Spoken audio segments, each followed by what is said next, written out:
She had almost forgotten his handwriting, those slanted, careful strokes filled with a softness she once trusted more than life itself.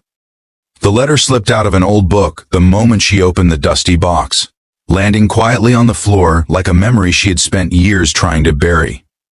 For a second, she froze. Her breath caught, her fingers trembled, and the world around her seemed to slow.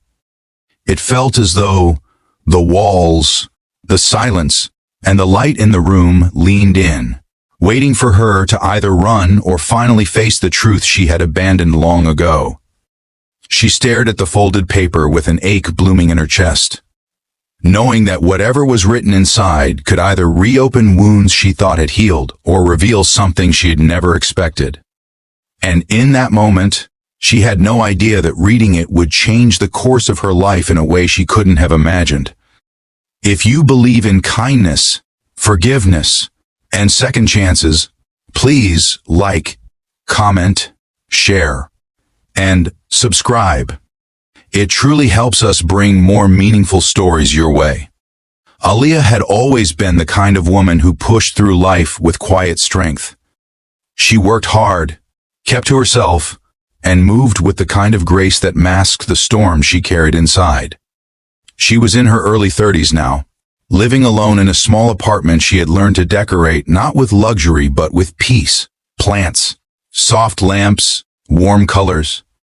But for all the tranquility she created around her, her heart still held shadows. Some from childhood, some from loss, and one from a love she had once believed was forever.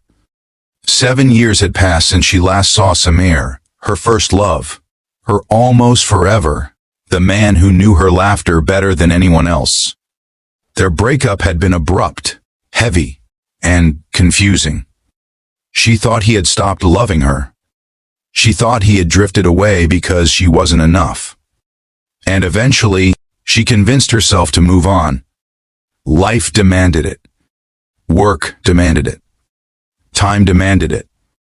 But the truth was, a part of her had never been able to understand why he left. That unanswered question became a quiet ache beneath everything she did. Now, holding the letter he must have slipped into her things years ago, she felt something she thought was long dead, the stirring of the past. She sat slowly on the edge of her bed, the letter trembling in her hands. The scent of old ink reached her before the meaning did. As she began to read, her heartbeat pounded in her ears. Samir's words were raw, honest, and soaked in a pain she had never known he carried. He wrote about the night he left, explaining how he had discovered a medical condition that left him terrified, not of dying, but of becoming a burden.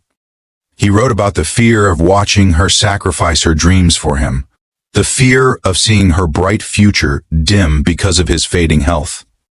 He wrote that he loved her too much to let her stay, so he left without explanation, believing she deserved a life unchained by uncertainty. He wrote that she was the greatest gift of his life, and if she ever found this letter, he wanted her to know that letting her go had been the hardest choice he had ever made. At the end, he apologized, not for leaving, but for not being strong enough to stay. Aaliya didn't realize she was crying until her tears stained the ink. She pressed the letter to her chest, feeling years of questions dissolve in an instant. The anger she once held toward him softened into something else: sadness, longing, and a heartbreaking understanding. She thought she had healed, but healing without truth was incomplete. And this truth unraveled her. For days, she moved through life quietly, carrying the letter in her bag like a secret heartbeat. She thought about the past constantly, their memories, their laughter, their plans that never became reality. She wondered where he was now. Was he healthy? Was he married? Was he even alive? She tried searching for him on social media but found nothing. It was as if he had vanished from the world.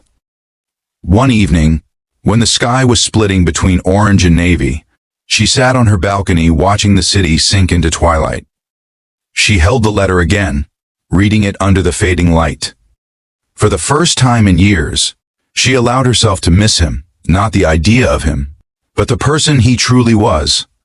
She remembered the softness in his eyes when he looked at her, the way he always noticed even the smallest details of her day, the way he held her hand, not as a habit, but as a promise.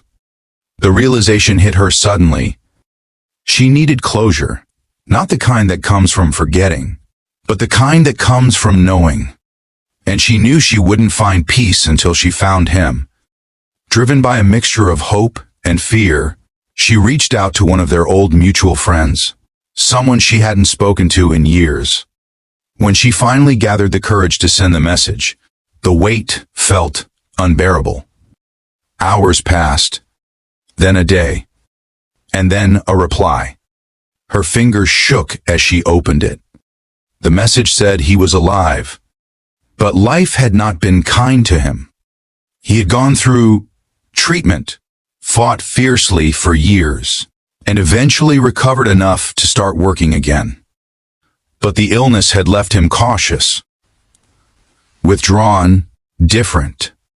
He never married, never dated seriously again. He had moved to another city, living a quiet life, teaching art to children, a dream he once shared with her.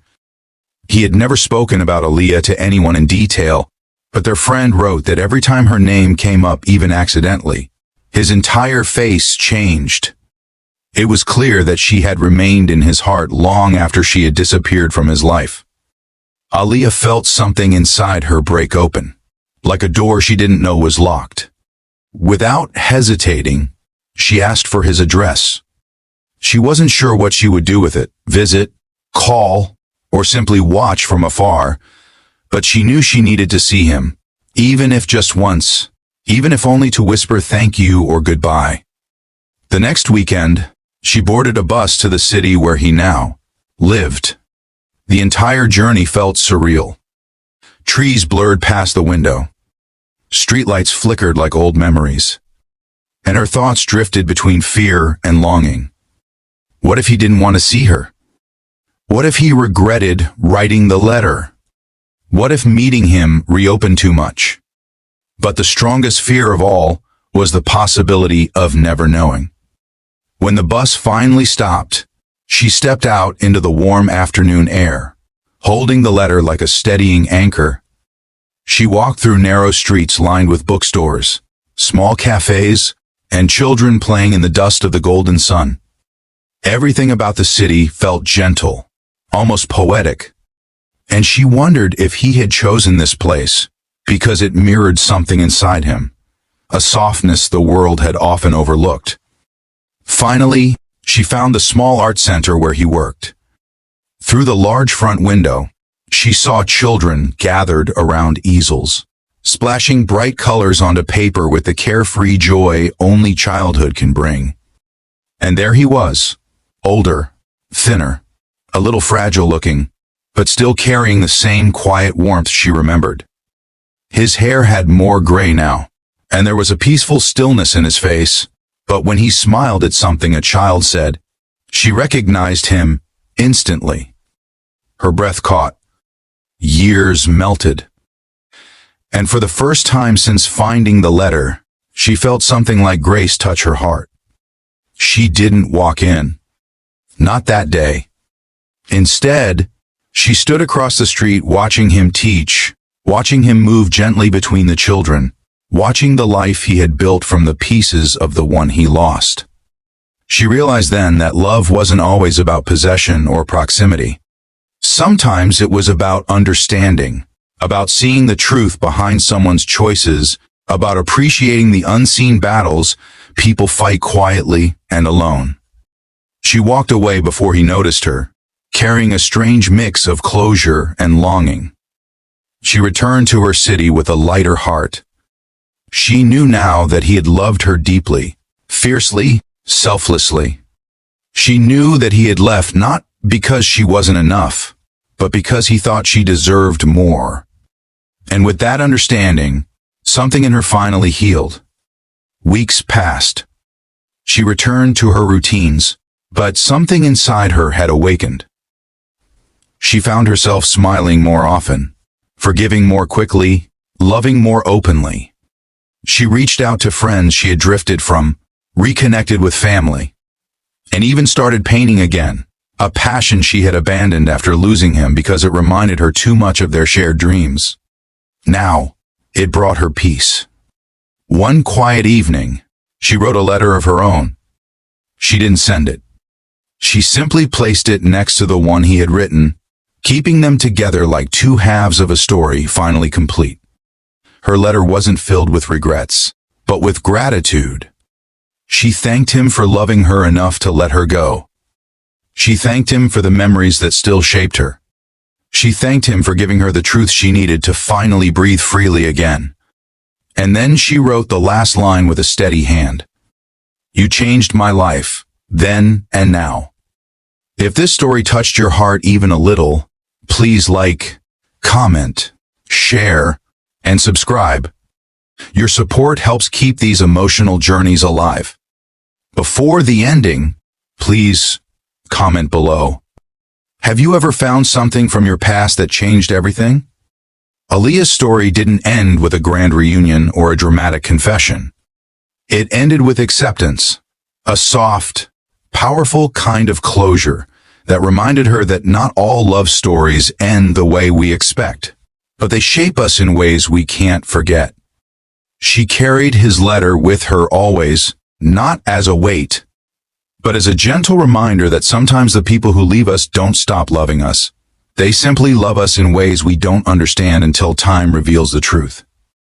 And in that truth, she found peace.